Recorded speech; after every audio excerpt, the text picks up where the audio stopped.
Enterprise TV, a tradition of truth. My pleasure. Yes. So first off, we'd love to, of course, pray for the real soul of two students that lost their lives as a result of this stampede. It's so unfortunate. It's so sad. I commiserate with the families of the deceased. It's sad that even at this point in development in the 21st century, students have to die to get what they call, what government has, decided to call palliatives. It's so sad because these are students who are in school to study. These are, young people who never bargained for this sort of life, who never bargained for a situation where they will even need to collect palliatives, in order to survive in school, and then also to now get to the point of them losing their lives in the process of collecting these palliatives. It's so sad. But yet again, it tells about the deficiencies within the system and the fact that we seem to be a country that has refused to do things the right way. You would expect that in an academic setting like a university, the students are known. First of all, even if you have to share whatever, as palliatives, you have the names of these students, you have a list of students, their classrooms, their departments, their hostels. So it could have been better arranged. It could have been better arranged. That's one.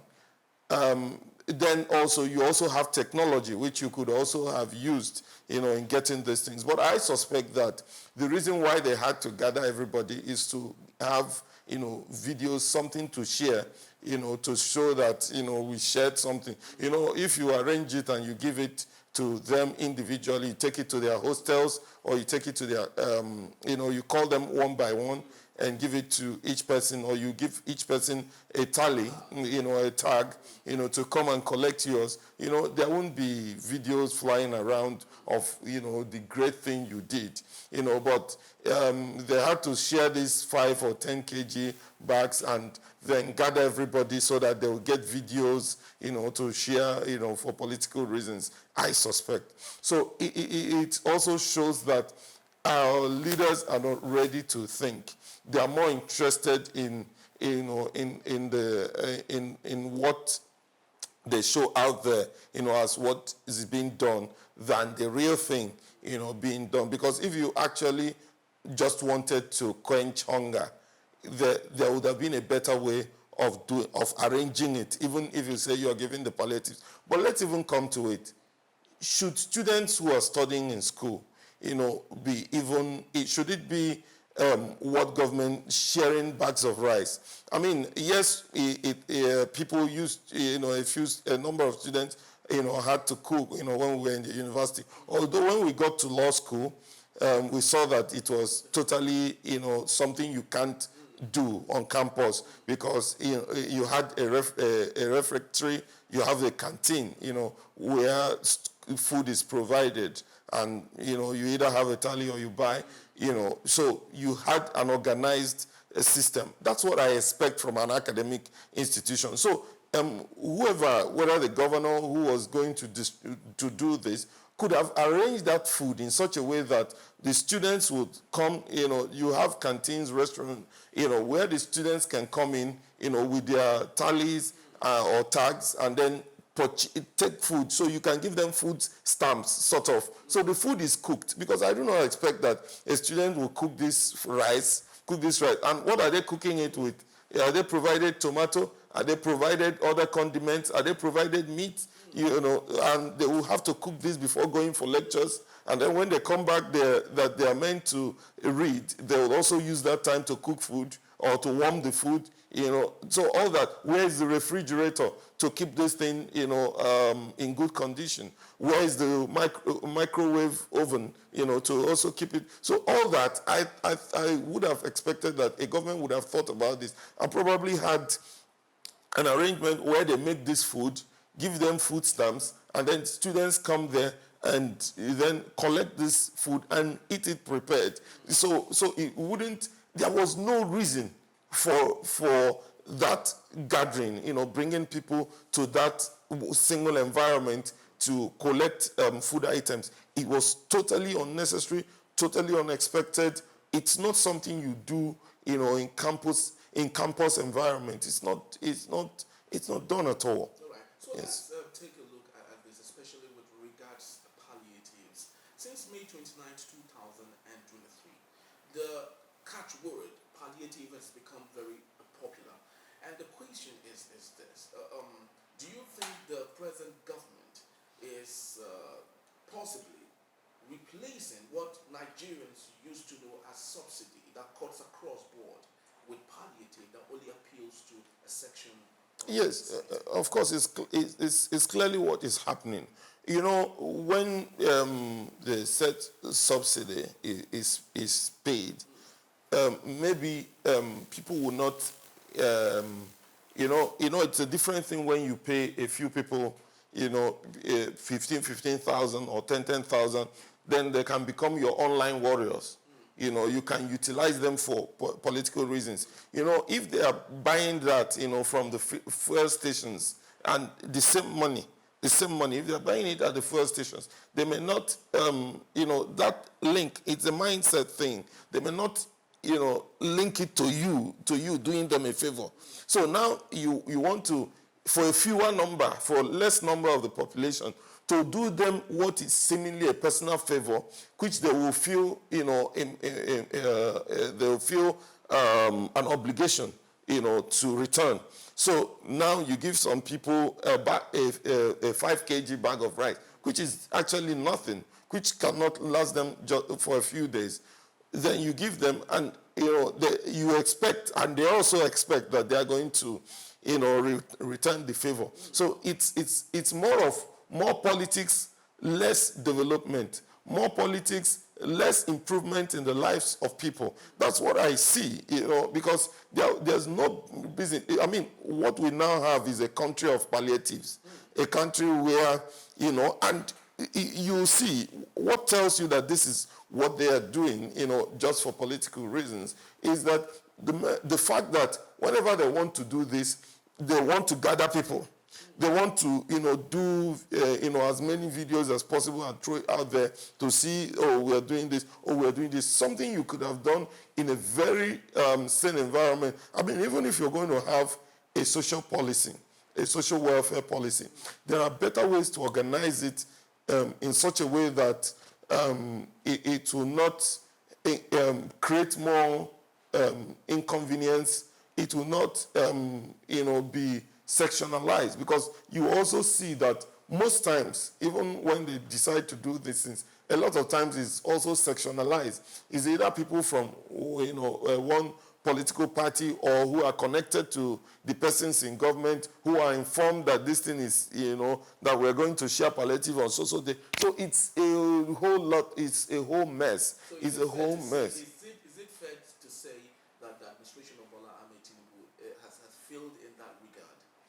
Oh well, I mean, it's clear to an objective, bystander, watching events, to say whether the government has failed in that regard or not. I mean, from everything, you can assess it and tell yourself, for a fact, whether this thing is working or not. I do not think it is working.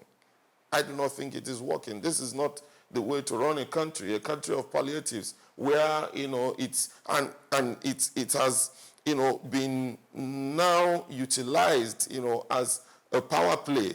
So you now see political office holders, you see members of House of Assembly, members of the National Assembly sharing one palliative or the other, governors sharing one palliative or the other. So what you now have is a sense that it is not an organized government policy anymore.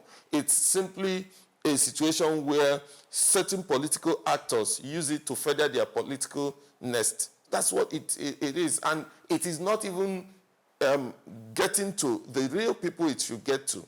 It is not also getting to everyone it should get to. So this is something I do not expect to be happening, in the 21st century in any country. Now, the big question is, most of our leaders are people who they have a fair knowledge, or sometimes very good knowledge of what happens in other parts of the world. They've visited there, the families are there, the cronies are there, and all that. Why is it often difficult for our leaders to at least copy what they see there and possibly paste here, so we can have an even development in our country that can, stop some of this unfortunate situation that we have? No, what they will tell you is that Nigeria, when it suits them, they'll tell you that Nigeria is not at the level of development of those countries.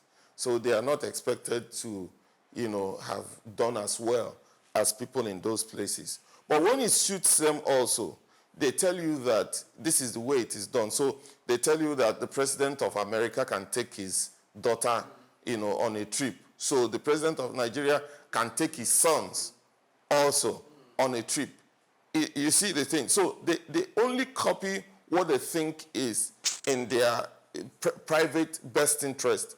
But also in copying, they copy wrongly. For instance, they quickly forget that when the president of the United States takes his daughter, the president of the United States is the one paying for, from his private pocket, for the daughter on that trip, not the government. But when Nigeria does it, it is the government paying for the sons of, the president. So they do these things, flagrantly, because they think that the people, do not really understand how things should run. So you have people defending these things because they do not also, apart from the people in government who obviously know, the majority of the population out there do not really understand how things work in the other countries. So they do not know, they are taking for granted, they share these things to them.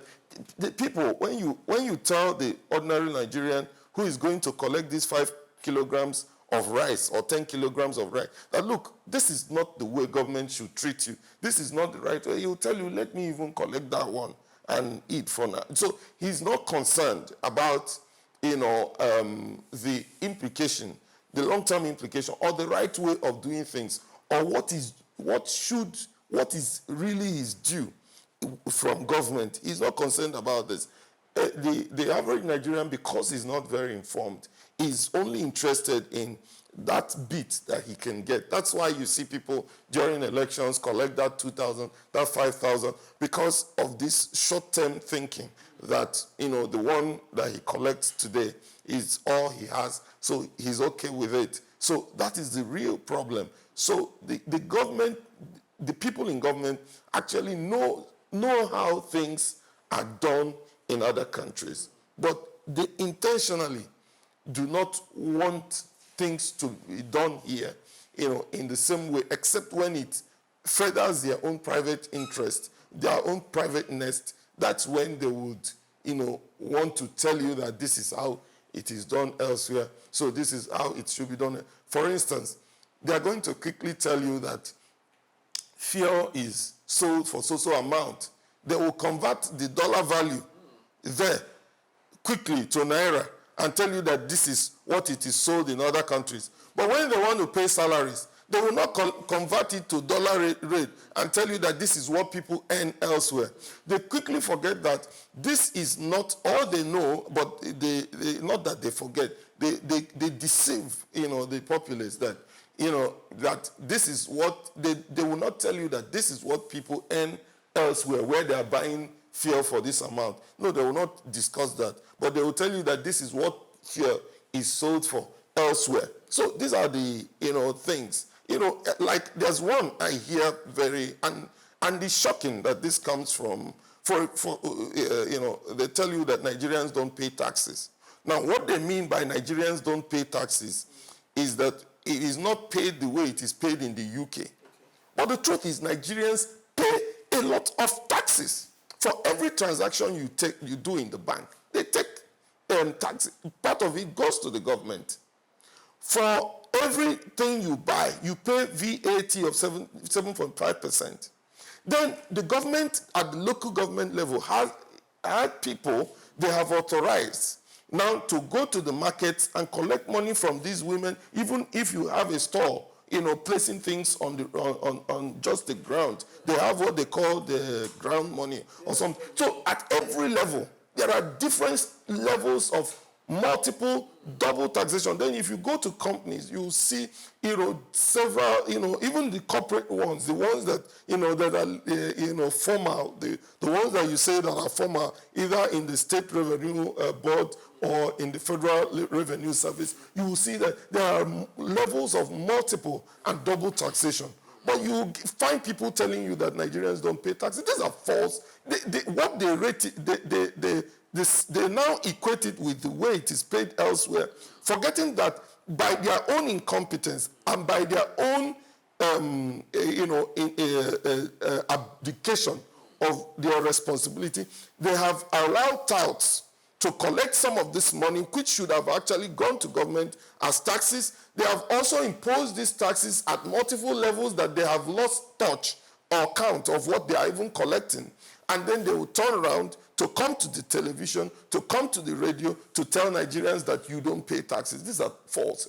So this is the problem, that when it suits people in government, they tell you how things are done in other countries, but when it does not suit them, or when they think otherwise, they tell you a different way that we cannot copy their system over there. So it's just, okay, look at our identification system.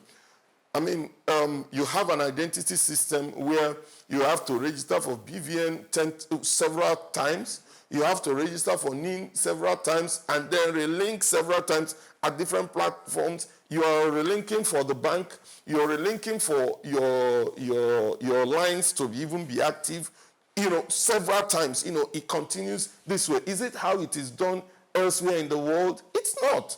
But when it suits them, they're going to tell you that, oh, this is how this other one is done elsewhere, so we have to implement it here. So it's just, the hypocrisy, that pervades governance within Nigeria. Yeah, very true. So finally, it's unfortunate we can't bring back to life the souls of those that died. But what do you think the Nasarawa State government should do now to at least stop this from happening? But of course, ensure that the lives of those that were lost, at least, get some sort of, immortalization or something. What do you think? Organize, and organize. Think, and then this organization will start from thinking, in the best interest of the people they lead. Thinking less in their personal interest. Because what causes this? What causes these inefficiencies, this abdication of responsibility, these inadequacies is, that narrow, selfish thinking, about how it benefits their own political interests privately, how it benefits them in terms of being able to corner some of the funds privately. If they are going to think, holistically in the interest of the people they have mandate to govern, they're going to find better ways of doing things, find better ways to organize things, with technology, find better ways to organize things to get directly with social identification, to get directly to the people who ought to have it. They will also be able to find ways to ensure that it gets to everyone who should get it. And then also, there should also be a way of, just like the fuel subsidy which we had, which got to everybody anyway, because so long as you have, you're going to enter the transport, even if you don't buy fuel, if you're going to join public transport, indirectly you're benefiting from that subsidy being paid. If you're going to buy food items in the market, because the woman who brought that from the village, has also reduced that money from the transportation, the food item you're buying in the market, automatically you're benefiting from the subsidy. It is false what they tell us, that the subsidy only benefited the rich. that it's only the rich who have 4 cars and 5 cars that it benefited. This is false. Indirectly, everybody benefited, to certain extent. Indeed, to the extent to which he uses services, everybody benefited. So I think government should also fashion a way in which every Nigerian who, should benefit from this, benefits from it, if it is getting that subsidy into something that everybody, would partake in. That's the way it should run, so that somehow anybody who requires it will somehow benefit from that welfare system. And also, for whatever social scheme you're having, organize it in such a way that you will be able to utilize technology, use data to organize it in such a way that it gets to people without having all this gathering that where you will now have this stampede. Yes. Very true. Thank you so very much. My pleasure.